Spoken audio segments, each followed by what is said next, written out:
నన్ను కన్న తండ్రి నా పాలి దైవమా నా తపప్పలంబ నా కుమార నాదు చిన్ని ఒడుగ నాకుల దీపక రాగదయ్య భాగ్య రాశివగుచు అని పిలిచింది అదితి. ఓ చిన్ని ఒడుగా నా కొడుక, ఓ భగవంతుడా నా దైవమా నా కులదీపమా, ఓ చిన్ని ఒడుగా రారా అని పిలిచింది.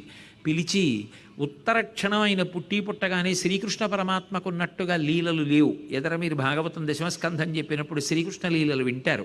అబ్బో ఎన్ని అద్భుతమైన లీలలు! అటువంటి శ్రీకృష్ణ లీలలు వామనమూర్తికి లేవు. వెంటనే ఆయన వడుగు చేసుకునేటటువంటి పిల్లవాడు ఎంత వయస్సుని పొందుతాడో అలా గర్భాష్టమం 7 సంవత్సరముల 2 నెలలు వయస్సుని పొందేశాడు. పొందగానే కశ్యప ప్రజాపతి ముంజదర్భలతో కూడుకున్నటువంటి మొలత్రాడు ఇచ్చాడు. సూర్య భగవానుడే క్రిందికి దిగివచ్చి గాయత్రి మంత్రోపదేశం చేశాడు. బృహస్పతి వచ్చి యజ్ఞోపవీతం ఇచ్చారు. భూదేవి వచ్చి నల్లజింక చర్మాన్ని ఇచ్చింది. ఆ పైన సరస్వతీదేవి వచ్చి జపమాల ఇచ్చింది. చతుర్ముఖ బ్రహ్మగారు వచ్చి కమండలం ఇచ్చాడు. చంద్రుడు వచ్చి దండమిచ్చాడు. సూర్యుడొచ్చి గొడుగిచ్చాడు.